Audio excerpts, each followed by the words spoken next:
Salmos, capítulo 2, versículo 7. Y voy a leer la palabra la gloria de Dios, Padre, Hijo y Espíritu Santo. Dice así la palabra. Dice así la palabra. Yo publicaré el decreto. Jehová me ha dicho: mi hijo eres tú, yo te engendré hoy. Pídeme y te daré por herencia las naciones, y como posesión tuya los confines de la tierra. Los quebrantarás con vara de hierro, como vasija de alfarero. Ahora pues, oh reyes, sed prudentes y emitid amonestación, jueces de la tierra. Servid a Jehová con temor y alegraos con temblor.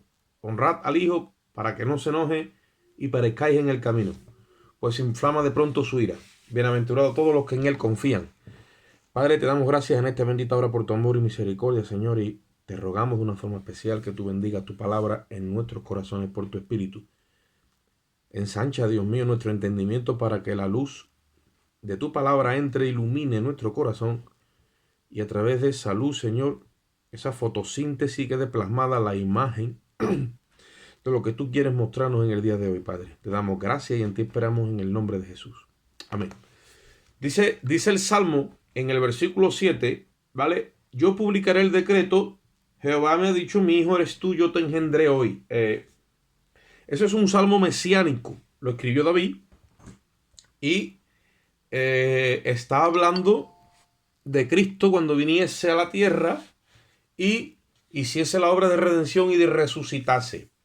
Muchos piensan que cuando el Señor dice en la palabra yo te engendré hoy, hablando del Hijo, está hablando del engendramiento del vientre de María. Yo creo que nosotros hemos hablado de esto otras veces. Y no tiene nada que ver con el engendramiento que tuvo Cristo en el vientre de María. Oye, esto es lo que te dice ahora. Estamos en una línea de enseñanza, ¿vale? Una línea de enseñanza donde he tenido que atacar un poquito o contrarrestar todo lo que es el sistema liberal o libertino. Porque los libertinos están haciendo mucho énfasis en Romanos 7. Romanos 7 está hablando de la naturaleza que traemos del primer Adán. Y que ya no tenemos que estar sujetas a esa naturaleza por ley, porque nos hemos casado con el otro, con el postrer Adán, con el Cristo resucitado que ha sido hecho espíritu vivificante. ¿Vale? Pues hoy vamos a ver por la Escritura eso también, pero en otra parte. En el sentido de que cuando Cristo viene y se engendra por el Espíritu en María, ahí es hijo de Adán. Es el Hijo de Dios, pero se anula, como dice Filipenses capítulo 2, se humilla a sí mismo y se hace hombre y después siervo. Y después se entrega a la muerte y muerte de cruz. En esa movida, Jesucristo es engendrado en el vientre de María. ¿Vale? Como hijo de Adán. Porque en todo tenía que ser semejante a sus hermanos, dice la palabra. Y ahí él adquiere un cuerpo de pecado a causa del pecado. Como dice Romanos 8:3, un cuerpo de semejanza de pecado. Amén. Yo quiero que ustedes me sigáis y yo me paro las veces que haga falta para no que vayamos todos en esa línea de pensamiento. Ahora, cuando dice ahí, yo publicaré el decreto, ese es Cristo hablando, bueno, es David, pero está escribiendo inspirado por el Espíritu, un salmo mesiánico. Es Cristo el que va a publicar ese decreto. ¿Qué decreto? Él dice cuando resucita entre los muertos: Jehová me ha dicho: mi hijo eres tú, yo te engendré hoy. Ese engendramiento, oye lo que te voy a decir ahora, no tiene nada que ver con lo que pasó en el vientre de María. Es el engendramiento del postrer Adán. El postrer Adán nace en el sepulcro y se levanta del sepulcro para no morir más. Ahí la cruz y el sepulcro es como un solo evento. Allí nos llevan a nosotros también, a ese postrer Adán, para que recibamos esa nueva naturaleza. Somos sepultados juntamente con él por el bautismo, dice la Biblia. Somos sepultados juntamente con él por el bautismo. ¿Para qué? Para recibir esa nueva naturaleza. Ese engendramiento del que está hablando ahí no es engendrado en la carne. Es un engendramiento de una nueva estirpe, una nueva generación que se iba a levantar con la divinidad de Dios implantada por ley, y ya no va a estar controlado por la naturaleza pecaminosa, sino que va a estar controlado por la naturaleza divina y regenerada que Cristo ganó para nosotros en la cruz del Calvario. Porque el primer Adán fue hecho alma viviente. Cuando tú eres alma viviente, o tu naturaleza de alma viviente es atraída por las pasiones y seducciones del pecado y de la carne. Pero el postrer Adán, que ha sido hecho espíritu vivificante, es una nueva criatura que no tiene nada que ver ni con la carne ni con la atracción del pecado. Una creación nueva, santa, divina y pura, que ha vencido el pecado de una vez y para siempre. ¿Ok? Esa naturaleza es la que Cristo ganó para nosotros. Y en esa naturaleza es donde nos vamos a proyectar, porque ahí, mirando esa naturaleza, vamos a tener un crecimiento que nos va a llevar hacia la plenitud. La Biblia dice que de su plenitud tomamos todos, gracia sobre gracia. Y ahí, cuando nos proyectamos en esa plenitud, a veces fallamos. Por eso dice la Biblia que si alguno peca, tiene abogado para con el Padre. Pero tenemos un referente, ¿cuál es? Es la plenitud. Vamos hacia el crecimiento infinito y pleno. Hacia la pleura de Dios, dice el griego, hacia el colmo, la colmación, hacia el supremo llamamiento de Dios y toda la plenitud del conocimiento. Ahora, ¿esto dónde estaba? Estaba escondido, dice la Biblia. Este es el misterio que estaba escondido. ¿Quién lo saca a la luz? Lo saca a la luz el apóstol Pablo. Yo os voy a pedir que abráis también la Biblia conmigo en Hechos, el libro de los Hechos, capítulo 13. Hechos 13:33. Y vamos a ver cómo el apóstol Pablo, en una de sus prédicas, en uno de sus viajes misioneros, él da a conocer esto mismo que dice el Salmo 2. No sé yo en qué parte era, lo vamos a ver ahora porque no me acuerdo bien en qué parte de su ministerio estaba él predicando. Hechos capítulo 13, creo que era en Antioquía de Pisidia. Hechos 13, 32, vamos a leer desde el 32. Él está predicando en Antioquía. Está dando a conocer el misterio de lo que significa la resurrección del Mesías de Israel. Los judíos que tenían una escuela de pensamiento de que el Mesías no podía morir, eran los judíos que habían sido educados en base a lo que ellos llaman Mashiach ben David. David es ese general político poderoso que los iba a libertar de la tiranía de Roma o de cualquiera, iba a liberar a la nación de Israel. Pero la escuela de pensamiento de Mashiach ben Yosef, o hijo de José, que en este caso, o sea, hijo de Jacob, que es José, nunca se promovió en Israel, apenas, que es el Mesías sufriente. El apóstol Pablo se metía en la sinagoga de todos los lugares que visitaba, y cuando le daban la palabra y la parte en la Torá, él demostraba por las escrituras del Antiguo Testamento que el Mesías tenía que morir y resucitar. Y Pablo tenía el añadido de la revelación que significaba el Mesías de Israel, muerto y vuelto a la vida en una nueva identidad de estirpe de humanos que se iba a levantar. Ese es lo que la Biblia llama la nueva creación, el nuevo hombre. El nuevo hombre es Cristo la cabeza y el cuerpo es la iglesia. Ese es el misterio escondido, que nadie tuvo esa revelación, solamente Pablo. Ahora, miren lo que dice en Hechos 13:32. Él está predicando, ¿vale? En Antioquía dice: y nosotros también os anunciamos el evangelio de aquella promesa hecha a nuestros padres, la cual Dios ha cumplido a los hijos de ellos, a nosotros, resucitando a Jesús, como está escrito también en el Salmo 2, ya lo hemos leído. Dice: mi hijo eres tú, yo te engendré hoy. O sea que está diciendo, resucitando a Jesús, como está escrito en el Salmo 2, y ahora dice: mi hijo eres tú, que dice: yo te engendré hoy. El Padre engendra al Hijo, pero no en el vientre de María. Lo engendra en la cruz y se levanta del sepulcro, y ahí viene esa nueva creación que Dios ha engendrado en Cristo. Es la creación de lo que se le llama la iglesia, el nuevo hombre.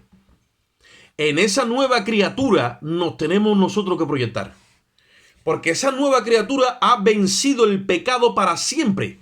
No lo ha vencido parcialmente, lo ha vencido para siempre. Y esa nueva criatura, esa nueva creación, ese paquete se nos da a nosotros. Lo que pasa en la cruz es instantáneo para toda la persona que viene a Cristo. O sea, un pecador arrepentido viene y en ese momento viene a la cruz y se entrega a Cristo. Y es un suceso, es momentáneo. La persona, sus pecados son borrados, justificación, no hay acta de decreto. pero tiene una regeneración y una santificación. Entonces todo esto lo tenemos que estudiar muy lentamente porque pasan muchas cosas en muy poco tiempo. ¿Qué es lo que ocurre? La regeneración, que es lo que nosotros muchas veces no nos proyectamos ni apenas hablamos, y es lo que yo quiero compartir. Tenemos una nueva naturaleza que es divina y es santa, y esa es la que busca las cosas de arriba. Esa es la que de momento empieza a sentir una atracción hacia un Dios que nunca ha visto y sin verlo ya lo ama. Como dice el apóstol Pablo, ustedes que sin verlo le amáis. ¿Por qué? Porque tenemos el Espíritu de Cristo en nosotros, el Espíritu Santo que nos atrae hacia Dios. Como por la aspiración de una buena conciencia hacia Dios, dice el apóstol Pablo. No quitando las inmundicias de la carne, no. Las inmundicias de la carne han sido crucificadas porque para que nazca una criatura nueva tenía que morir la otra. Hay quien ha cogido ese versículo y dice que nosotros no nos han quitado las inmundicias de la carne, sino que las seguimos teniendo. No. No dice eso la Biblia. Yo lo prediqué, ¿os acordáis el otro día en el campo? Lo de Noé sí quitaron las inmundicias. Vino el diluvio y dice que fueron salvados por ese diluvio porque se llevó toda la inmundicia de aquella generación. Dios dijo, raeré toda carne. Y con esa carne se irá la inmundicia. Pero a nosotros, nos dice el apóstol Pedro, no quitando las inmundicias, no, crucificándolas. Has sido muerto en la carne y vivificado en el espíritu. ¿Eso te ocurrió a ti? Y me ha ocurrido a mí. Si decimos que tenemos inmundicia en nuestra carne, estamos como blasfemando, entre comillas, la nueva creación. No.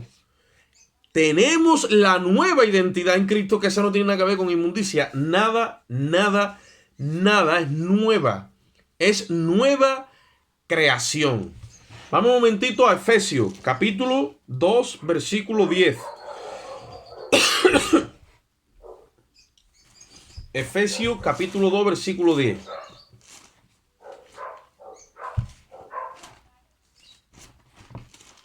Efesios 2, 10.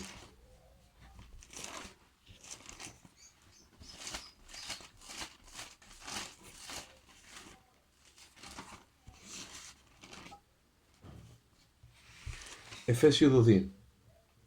Voy a leer desde el 8. Dice, porque por gracia sois salvos por medio de la fe. Y esto no es de vosotros, pues es don de Dios.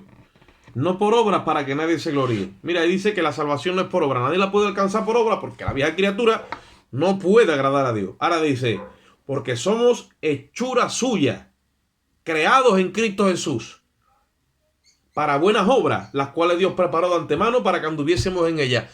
Somos hechura de Dios. ¿Sabéis lo que es hechura? Dios nos ha hecho de nuevo en un molde que no tiene nada que ver con el pecado. O sea, jurídicamente, porque el trazado de Dios es tan perfecto que jurídicamente la nueva creación nace de un molde que jamás y nunca lo puede alcanzar el pecado. En el primer Adán, que es alma viviente, ahí el pecado te alcanza. Pero en el postrer Adán nunca te puede alcanzar el pecado porque ese molde, ¿vale? Ese molde que Dios ha creado en Cristo fue probado durante 33 años y dice la Biblia que fue tentado en todo, mas no pecó en nada. Por lo tanto, Dios se ha curado en salud y ha trazado un plan viable, número 1, y legal, número 2, y certero y pleno. Cuando dice que somos hechura suya, nos ha vuelto a hacer en Cristo. ¿Qué material ha usado? Porque para hacernos con la naturaleza de Adán usó barro. La materia prima del barro es el polvo. De la carne es el polvo. Porque cuando entró el pecado, ese es el alimento para Satanás. Por eso es que Satanás se alimenta del pecado de la humanidad. Y cuando el creyente peca, pues ya, mira, ve. Pero la materia prima que usa para crearnos en Cristo, ¿cuál es? Espíritu vivificante. Ese espíritu vivificante no se contamina. Porque es la palabra de Dios que se hizo carne en Cristo, resucitada porque ha vencido y ya no muere más. Y entonces ahora legalmente se puede levantar una nueva creación con un cuerpo de carne y hueso, pero es un cuerpo de gloria, donde no puede penetrar la contaminación del pecado. Alabado sea Cristo. esa creación y esa imagen se está formando dentro de ti y dentro de mí. No se ve por fuera, porque dice la Biblia que este tesoro está escondido en vasijas de barro, para que la excelencia del poder sea de Dios y no sea nuestra. Segunda de Corintios 4:7. Pero se está formando por dentro. Dice la Biblia que cuando Él se manifieste, nosotros también nos manifestaremos juntamente con Él y seremos semejantes a Él. Porque de la misma forma que hemos traído la imagen del terrenal, dice la palabra, también traeremos la imagen del celestial. Y se está formando ese cuerpo dentro de nosotros y esa naturaleza divina. Entonces Dios quiere que desde ya tú y yo la disfrutemos y nos proyectemos en esa nueva naturaleza. Esa nueva naturaleza tiene un cuerpo de luz, una imagen, porque es hecha a la imagen del Hijo de Dios. Tiene un cuerpo, es un cuerpo glorificado donde la mente es de Cristo, donde la naturaleza es divina, donde el pecado no penetra y donde la proyección nunca se acaba. Todo el tiempo vamos en crecimiento hasta el supremo llamamiento de Dios que es en Cristo Jesús. Hasta que seamos igualitos al Hijo de Dios. Ahora, ¿qué pasa? Dios te la ha dado en vida. ¿Por qué? Porque te ha hecho un anticipo. Lo mismo que hizo con Abraham, que lo justificó antes que verdaderamente fuese justo, lo anticipó cuando estaba en la incircuncisión, ya lo declaró justo y le dio la herencia en vida. Así sucede con nosotros. Se nos ha dado esa naturaleza, tenemos las primicias del Espíritu. Para que glorifiquemos a Dios en esa nueva naturaleza, escondida en estos tabernáculos de polvo. Y tú dirás, ¿por qué Dios ha hecho eso? Para que la gloria, óyeme ahora, para que la gloria de lo que hagamos en nuestra vida se la lleve el Señor y no nos la llevemos nosotros. Son muchos los que en este cuerpo de carne han hecho 4 cosas y ya se han creído que era la última Coca-Cola en el desierto. Y este cuerpo, esta naturaleza es tendenciosa a envanecerse y a creerse que es alguien o es algo. Entonces Dios ha diseñado algo para que nosotros estemos todo el tiempo ahí. Jesucristo estuvo en carne y todo el tiempo glorificó al Padre. Y ahora el Padre dice, no, yo no quiero que me glorifiquen a mí, yo quiero que glorifiquen al Hijo. Como todos glorifican al Padre, glorifiquen al Hijo. Y si nosotros aprendiéramos eso, esa naturaleza cada vez correría y se haría más grande en nosotros. ¿Cómo? Si nos honráramos los unos a los otros. No, yo no quiero honra, la honra para mi hermano, la honra para mi hermana, la honra para mi prójimo. Si nos honráramos los unos a los otros como el Padre y el Hijo se honran, no se metería el diablo ni se metería el pecado. Porque Jesucristo dijo, en el mundo, las naciones, los gobernantes se enseñorean de ellas. Mas no será así entre vosotros, sino que el que quiera ser el mayor, hágase el menor. Eso lo dijo después de haberle lavado los pies a los discípulos. Y dice, ustedes me llamáis Cristo y Maestro y decís bien porque lo soy. Yo soy Cristo y Maestro. Y dice, pues si yo siendo el Cristo y el Maestro he hecho esto con vosotros, le dijo, haced también ustedes esto los unos con los otros. Pero se nos olvida, hermano. Se nos olvida y dejamos que la naturaleza caída tome participación y ella es gobernada por el orgullo. Es gobernada por el ego. Y ahí se mete el deseo de la carne. Y al meterse el deseo de la carne, pues ya ustedes ya saben qué es lo que es. Pero ¿qué pasa? Esa nueva hechura, esa nueva vasija, como le dijeron a Jeremías, vete a casa del alfarero y allí te haré oír mi palabra. Claro, Jeremías llegó y vio al alfarero que se le deshizo la vasija en sus manos. Y dice que hizo otra vasija nueva. Según le pareció, mejor hacerla. Y después oye la voz de Dios y dice, así sois vosotros mis manos, oh casa de Israel. ¿Por qué no podéis ser como el barro en mis manos si yo quiero ser una vasija nueva en vosotros? Esa vasija es Cristo. Es hecho espíritu vivificante. Vamos a 1 de Corintios, capítulo 15. Acordaros que os estoy hablando de la nueva creación. No tiene nada que ver con la naturaleza caída. 1 de Corintios 15. Versículo 45.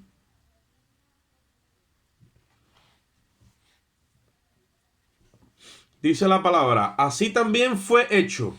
Perdón, así también está escrito, dice. Fue hecho el primer hombre, Adán, alma viviente. Y el postrer Adán, espíritu vivificante. Mas lo espiritual no es primero, sino lo animal. Luego lo espiritual. El primer hombre es de la tierra, es terrenal. El segundo hombre, que es el Señor, dice, es del cielo. Ahora, el segundo hombre ha sido hecho espíritu vivificante. Esa es la materia con la que Dios ha levantado a Cristo. Y ese es la materia y el material con el que nos está creando a nosotros por dentro. Espíritu vivificante, ¿qué tipo de oro refinado? Es tipo del oro refinado que Jesús le habla a la iglesia de la Odisea al final, al pastor o al líder de la iglesia de la Odisea al final, donde le dice, yo te aconsejo que compres de mí oro refinado. Ese es espíritu vivificante. El espíritu vivificante no se corrompe porque es un material que ha sido procesado, ¿vale? Y en carne ha vencido, por lo tanto es un material que es hecho espíritu de vida. No muere más, ha nacido para vivir para siempre y nunca corromperse. La ley que gobierna al nuevo hombre se llama la ley del espíritu de vida en Cristo. No registra nada de muerte. Además, es gobernado por una ley. La ley del espíritu de vida. No hay muerte, no hay enfermedad, no hay pecado. Y esa es la única ley que libera al creyente de la ley del pecado y de la muerte. Que es la que aparece en Romanos 7, donde dice la ley que está en mis miembros. Miserable. Quien nos saca de esa miseria es Cristo por la nueva ley. No te dice que Cristo en sí te liberta, ya te libertó. Ahora tú te agarras a esa ley. Habla con Dios en este orden. Dios mío, quiero que apliques a mi vida la nueva ley del espíritu de vida en Cristo. Y esa ley te liberta de la otra. Esa ley está en vigor. Cuando tú te acoges a ella por medio de la fe, Dios está obligado a libertarte de la naturaleza caída. Vives en ella. Estás en ella, pero no andas en ella. Por eso dice la Biblia, estamos en la carne, pero no vivimos según la carne. Porque el que vive según la carne y sus obras morirá. Mas si por el Espíritu hacéis morir las obras de la carne, dice, viviréis. Y entonces que tenemos esa sensación de vida. Tenemos esa sensación de victoria. Tenemos esa sensación de crecimiento, de proyección, de avance. Estamos creciendo en la gracia y en el conocimiento de Dios. Ahí que vamos, alcanzando la plenitud de Dios. Darse cuenta que el crecimiento en nosotros es aquí y Dios nos va dando esa madurez por el Espíritu. Y vamos alcanzando esas promesas. Dice la Biblia, os es pues necesaria la paciencia, dice, para que habiendo hecho la voluntad de Dios, obtengáis la promesa. ¿Y dónde yo tengo paciencia? Dice Santiago, gozaos, hermanos míos, cuando hayáis en diversas pruebas, sabiendo que la prueba de vuestra fe, ¿qué pasa? Produce paciencia. Es la obra del Espíritu Santo en nuestros corazones, ese procesamiento de la fe hasta que la fe se refina. La fe se refina hasta que es preciosa como la de Cristo. Por eso dice la Biblia, puesto los ojos en Jesús, el autor y el consumador de nuestra fe. Vamos un momentito a 1 Corintios, ahora capítulo 2.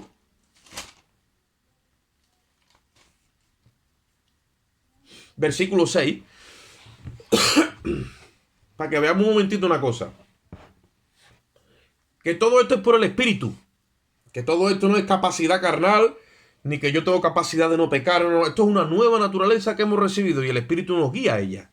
Mira lo que dice 1 Corintios 2:6. Dice, sin embargo, hablamos sabiduría entre los que han alcanzado madurez.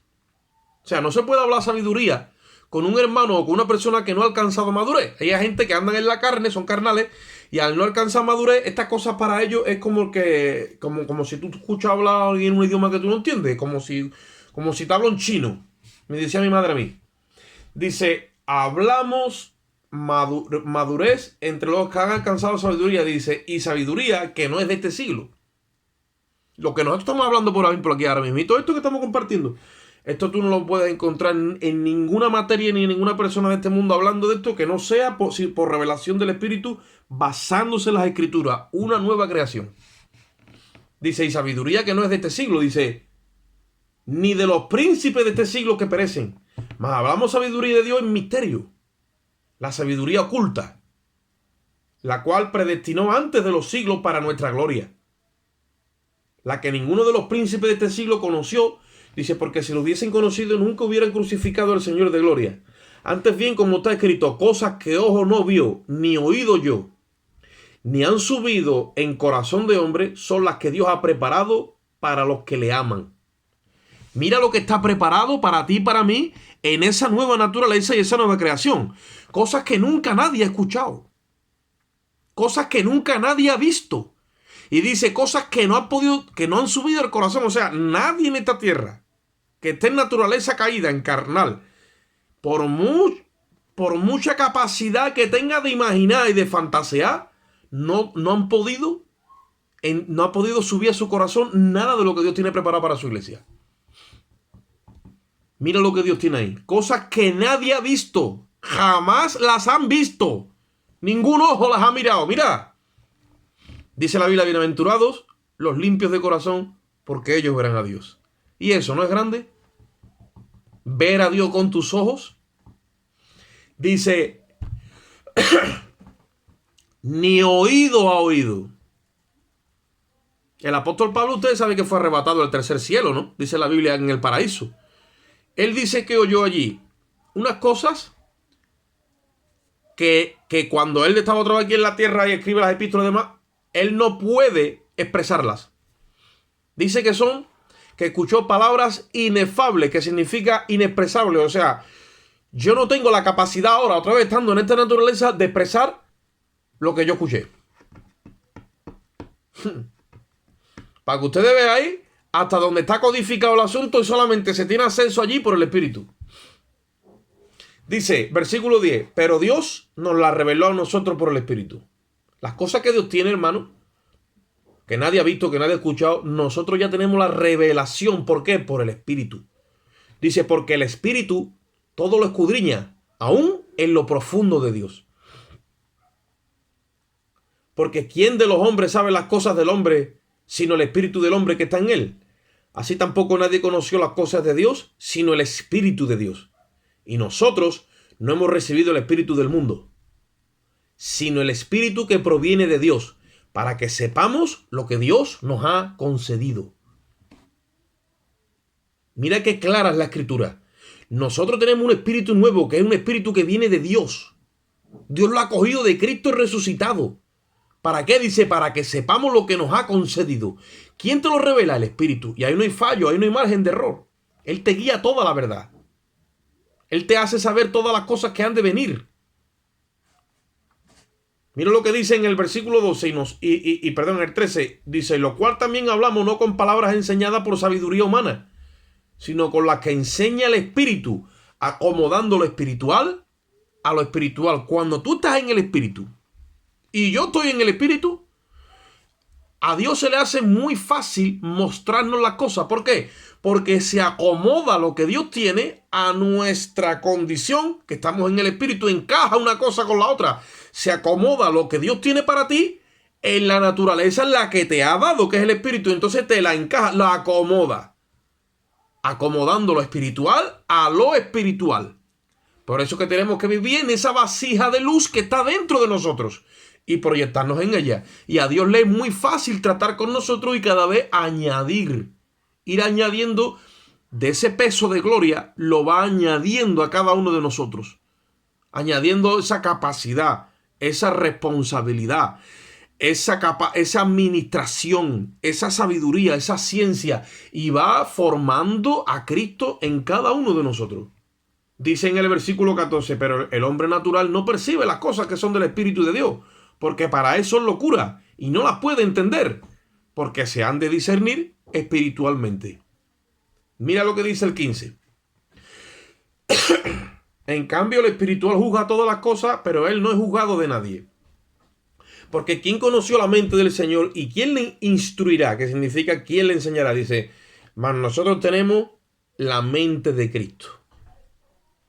Tú tienes la mente de Cristo, yo también. ¿Cómo yo tengo la mente de Cristo? Porque tengo su espíritu. Y su espíritu está en mi mente. Y cuando el Espíritu de Dios está en mi mente, yo tengo la mente de Cristo. La mente de Cristo no, mira, la mente de Cristo no se corrompe. No recibe dardos de fuego. porque está protegida por el escudo de la fe, por el yelmo de la salvación. La mente de Cristo no tiene conciencia de pecado. ¿Por qué? Porque está totalmente limpia de pecado. Y cuando tú tienes y estás en esa mente y vives en esa mente, estás participando de la nueva naturaleza. Vamos un momentito a Hebreos capítulo 9.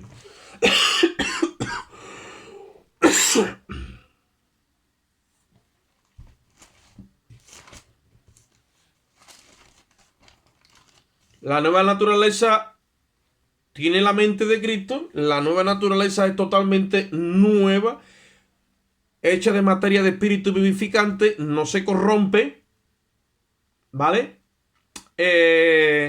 Y no tiene conciencia de pecado. Mira esto. Hebreos capítulo 9, versículo 11. Hebreos 9:11. Dice, pero estando ya presente Cristo, sumo sacerdote de los bienes venideros, y oye esto, Él es el sacerdote de los bienes que todavía no han venido, que están por venir, que están en la eternidad, y Él es el que nos los administra, pero como ya nos ha alcanzado, nos ha dado su espíritu, nos ha dado su mente, tenemos acceso a esos bienes venideros. Oye esto, y Él es sumo sacerdote y ya está presente porque está sentado a la diestra de Dios. Y repito, versículo 11.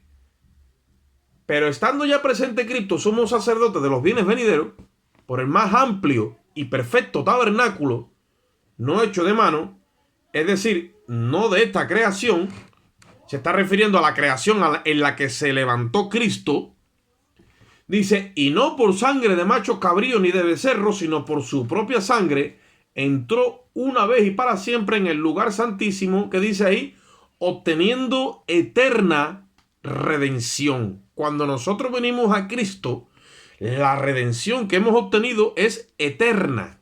No tenemos que estar continuamente yendo como iban los judíos a ofrecer con sangre de animales, porque ya la sangre que se ha derramado es la de Cristo y ha sido aceptada para siempre, que es la única sangre que borra y saca de la memoria de Dios como juez todos los pecados y las actas de decretos. Versículo 13. Porque si la sangre de los toros y de los machos cabríos y las cenizas de la becerra rociada a los inmundos santifican para la purificación de la carne, cuánto más la sangre de Cristo, y abre un paréntesis y dice, el cual mediante el Espíritu Eterno se ofreció sin mancha a Dios, limpiará de vuestras conciencias de obras muertas para que le sirváis al Dios vivo. ¿De qué limpia la sangre de Cristo tu conciencia? De obras muertas. Cuando una persona mira su conciencia y no tiene ninguna obra muerta, esa conciencia está limpia. Cuando tú tienes una conciencia limpia, además de obras muertas, es libre de pecado, llega un momento que tú no tienes conciencia de pecado. ¿Por qué? Porque el referente en tu vida no es el pecado, sino que es la plenitud de Dios. Acordaros que Cristo simboliza el pan puesto en la tumba, en el horno, sin levadura, sin pecado. Por eso es que se levanta un nuevo ser sin pecado. Y nunca va a pecar. Esa era la fiesta de los panes sin levadura. Una fe limpia, transparente y perfecta en Dios. Y esa nueva naturaleza es la que tenemos nosotros dentro. La sangre de Cristo tiene tanto poder que nos saca de la conciencia las obras muertas. ¿Por qué? Dice, porque si la sangre de toros y machos cabríos, dice, porque en el Antiguo Testamento había un ritual, yo no sé si ustedes lo conocéis, donde cuando una persona quedaba inmunda por lepra, por tiña, estaba menstruosa, porque había parido, por muchas situaciones, o porque había pecado, se separaba del campamento y se le llamaban los inmundos, los tenían que sacar fuera. Es lo que han querido hacer ahora con el COVID. Lo que pasa es que ahora en vez de sacar fuera a los que estaban contagiados, nos han declarado todos inmundos y nos meten dentro de las casas. Pero bueno, eso es aparte. se sacaba fuera al inmundo y se le daba un periodo de curación, y cuando ya se le declaraba sano, otra vez ingresaba al campamento.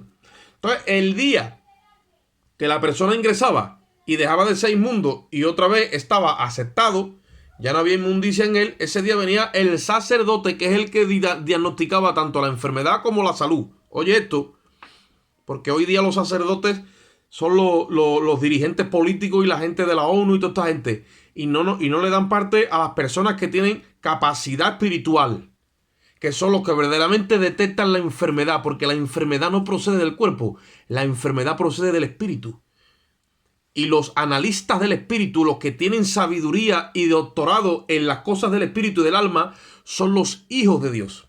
Por eso es que el diablo astutamente ha dejado fuera a la iglesia y a los que tienen capacidad espiritual, y ha puesto hoy a 4 de los suyos para gobernar todo esto. Y le ha cogido el mundo y el enemigo la ventaja a la iglesia, porque nosotros estamos puestos para reinar y para gobernar.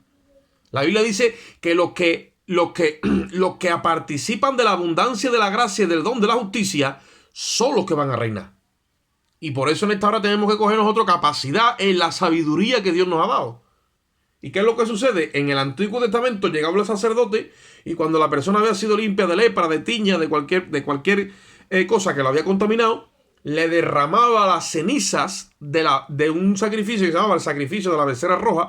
Cogía las cenizas, las mezclaban con agua, se la derramaba y lo declaraba limpio. Y esa carne se quedaba limpia.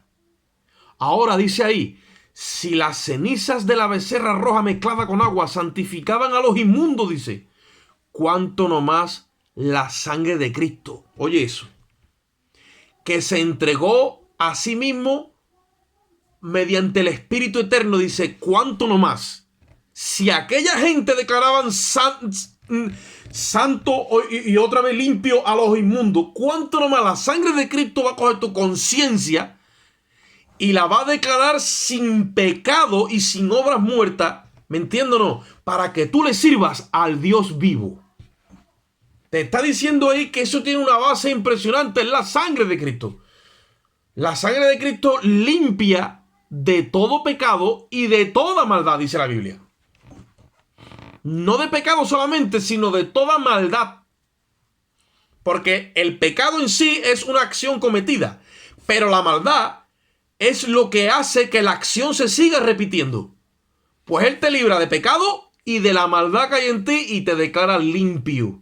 ¿Por qué? Porque cuando tú tienes una conciencia limpia, tanto de pecado como de maldad, le puedes servir al Dios vivo. Ahora estás libre. Es una liberación completa. ¿Y eso cómo yo lo alcanzo? ¿Cómo yo vivo en eso? La nueva creación. La nueva creación. No tenemos que estar peleando contra el pecado. Ay, el pecado que me persigue, yo me voy para allá. Y una guerra con la tentación. No. No se trata de eso, porque si estás así o estoy así, estamos caminando en la naturaleza caída. O sea, estamos en Adán. No. Hay que caminar en el postrer Adán. La naturaleza nueva y divina, no por naturaleza se comporta santa.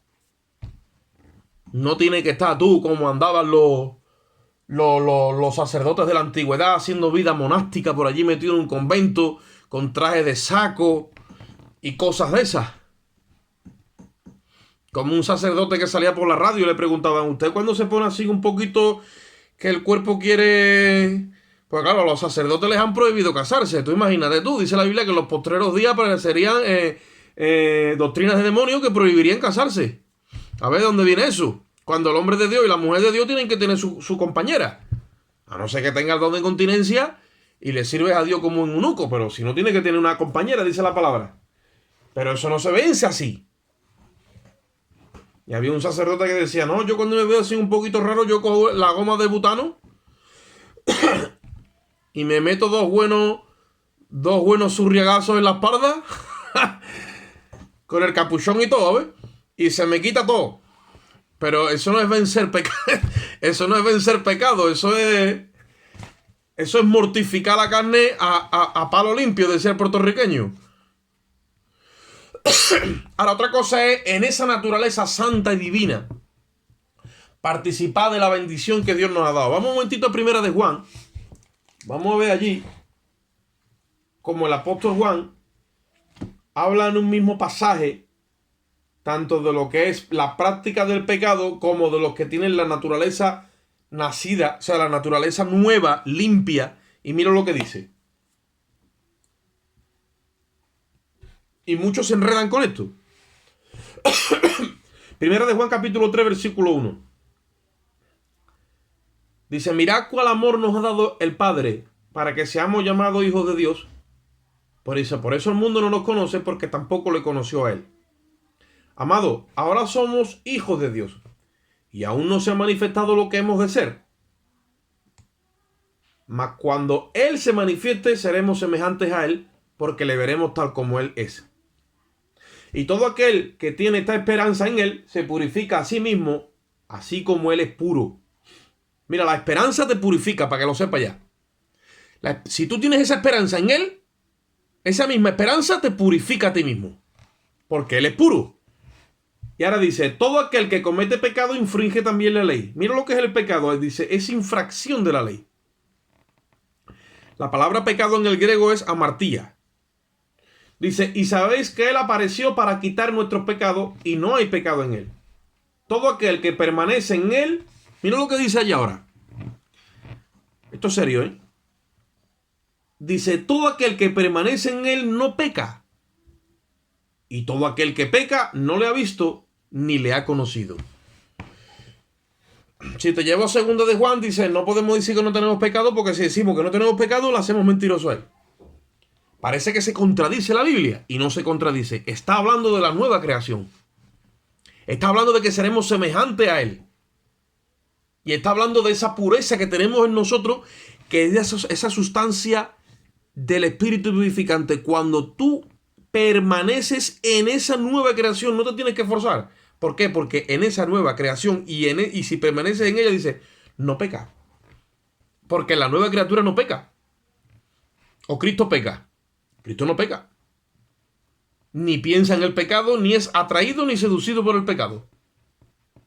Pues cuando tú permaneces en esa nueva criatura, tú te vas a empezar a dar cuenta que tú no pecas.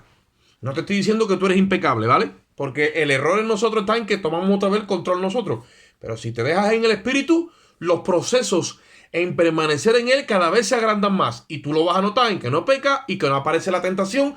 Y entonces te vuelves como más elástico. Entras en esa dimensión y empiezas a descansar en el reposo de Dios. Entrar en el reposo de Dios es que el pecado desaparece. Porque como no estés en el reposo de Dios, que es Cristo, la ley del pecado y de la muerte viene y te dice, aquí hay que cotizar. Y te lleva cautivo a pecar, como están las almas. Y solamente para estar libre de que esa ley se enseñoree de ti, es estar en otra ley superior a ella. ¿Cuál es? La ley de vida, de la ley del Espíritu de vida en Cristo, dice Romanos 8:2. En esa ley, dice ahí, todo aquel que permanece en Él, versículo 6 dice, no peca. Y todo aquel que peca no le ha visto ni le ha conocido, porque está hablando del que anda en la creación caída. Versículo 7, hijitos, nadie os engañe. El que hace justicia es justo como Él es justo. El que practica el pecado es del diablo, porque el diablo peca del principio. Para esto apareció el Hijo de Dios, para deshacer las obras del diablo. Cuando Cristo llega a tu vida, todas las obras que el diablo ha hecho, las deshace, te dejan diáfano, las tira, saca todo el escombro, fuera, y deja tu vida en diáfano. Y empieza una nueva creación con espíritu vivificante. Cuando aparece Él en ti, es para deshacer las obras del diablo.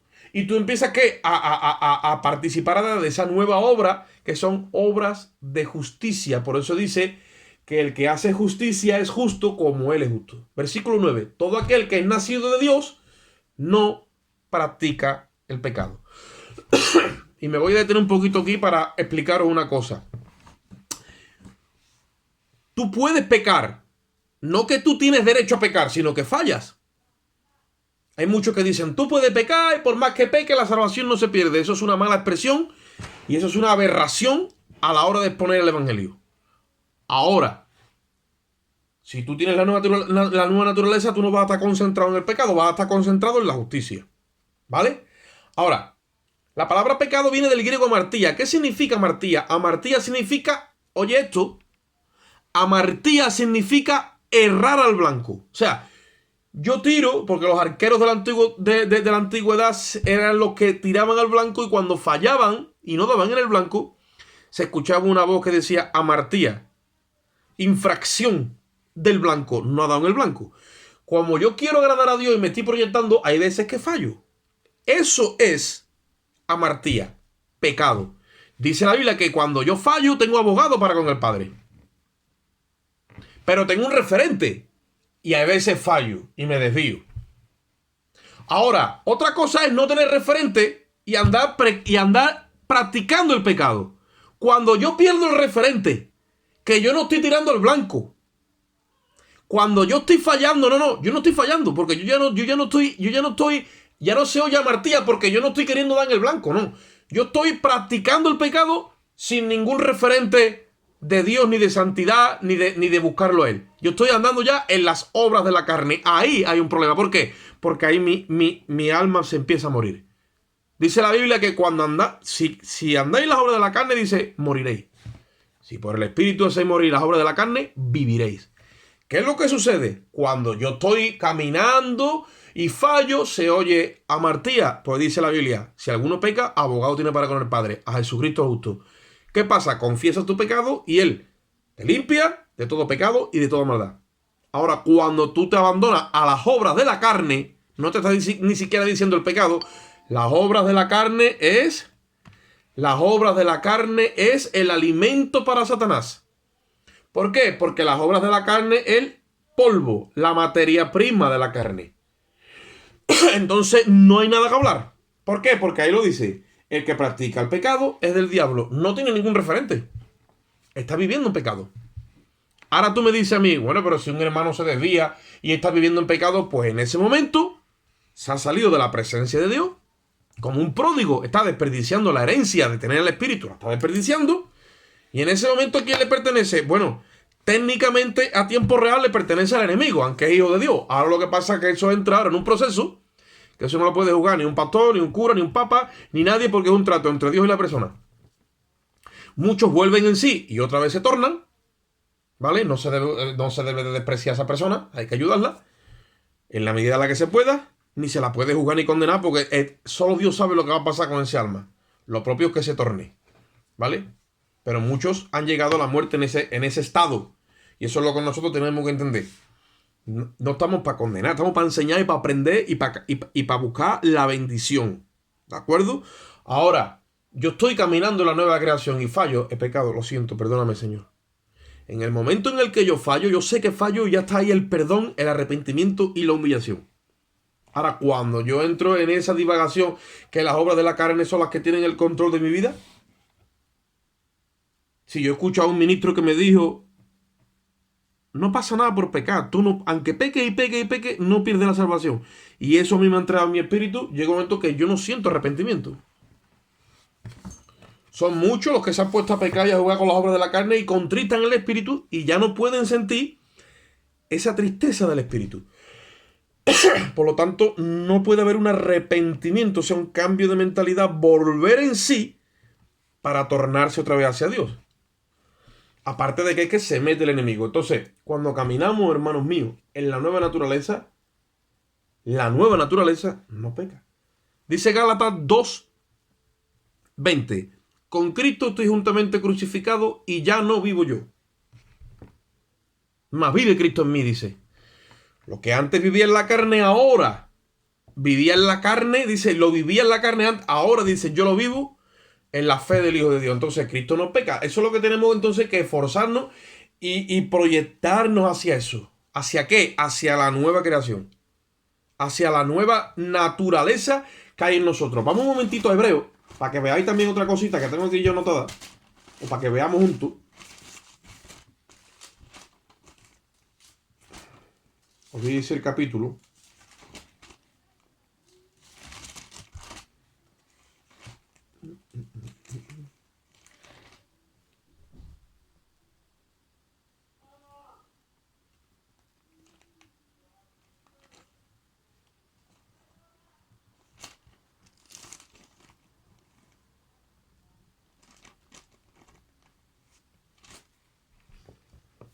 Hebreos 9.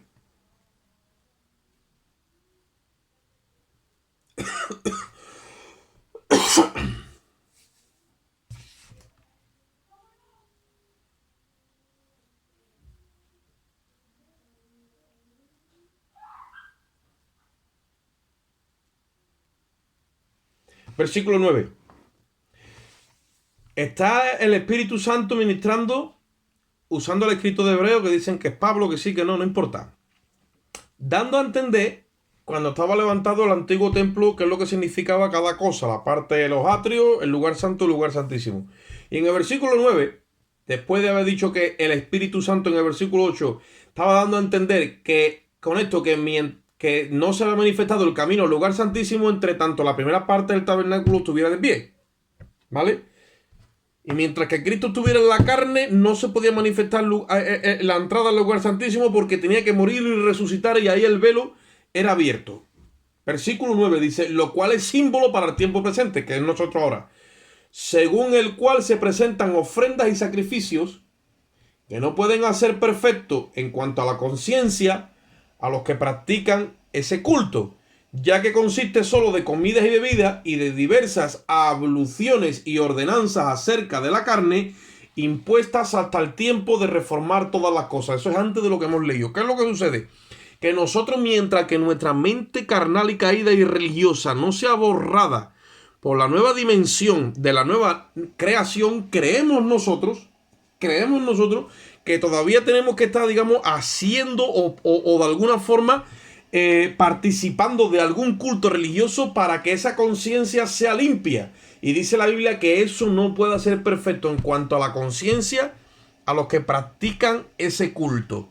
Nosotros tenemos una nueva naturaleza y una nueva conciencia de regalo. Lo único que tenemos que hacer es participar de ella y ya está. Darle seguimiento por el Espíritu. Porque eso es un regalo que Dios nos ha dado y nos ha... yo no sé si ustedes habéis leído en el Antiguo Testamento cuando el sumo sacerdote se le ponía una cosa aquí que se le llamaba mitra limpia. Y era una especie de pletina, simbolizando que no había pecado en su mente. Eso es lo que Dios ha hecho con nuestra conciencia. La ha sacado y la ha metido en la sangre de Cristo. Cuando se nos injerta esa conciencia, es una nueva conciencia que no tiene que participar de ningún culto. Esa nueva conciencia, ¿vale?, repele el pecado. Es nueva y no tiene nada que ver con las cosas terrenales ni de aquí abajo. Repele el pecado y entonces esa conciencia está totalmente conectada y Dios la aspira desde el mismo cielo y te tiene conectado a ti por Cristo, por el Espíritu de Cristo. Primera de Pedro, capítulo 3.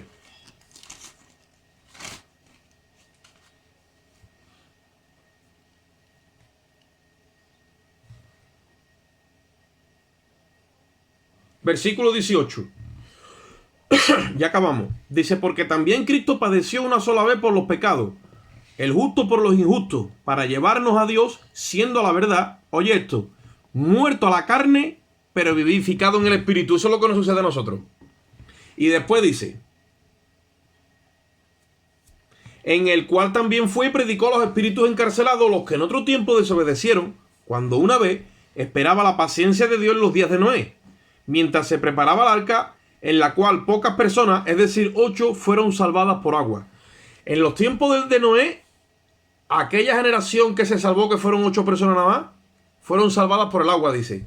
Y el bautismo que corresponde a esto ahora, o sea, el equivalente a nosotros ahora, el bautismo, que es la cruz, dice, no quitando las inmundicias de la carne, sino como la aspiración de una buena conciencia a Dios. No dice que quita las inmundicias de la carne, porque las inmundicias de la carne las quitó en el día de Noé, cuando vino el diluvio, dice, y se llevó toda aquella generación juntamente con sus inmundicias, su maldad, y rayó toda maldad de la tierra. Y fueron salvados. Metidos en el arca, se lo llevaron todo. Dice, o ustedes no os han quitado las inmundicias. Dice, las han matado en la cruz. Y tú ahora lo que tienes, que es lo que es, dice, una buena conciencia hacia Dios por la resurrección de Jesucristo. Si a nosotros nos hubieran dejado las inmundicias de la carne, porque ahí dice no quitando, claro, las ha matado, dice arriba. Pero si las tuviéramos, como muchos ministros dicen, No las ha quitado, las ha dejado. Si las hubiera dejado, no tendríamos nunca, oye esto, nunca tendríamos una buena conciencia hacia Dios por la resurrección de Jesucristo. Porque las dos cosas son incompatibles. O es una cosa o es la otra. Entonces ha matado las inmundicias de la carne y después nos ha metido esa mitra limpia, que esa mitra limpia siente esa buena, o sea, siente bondad hacia Dios.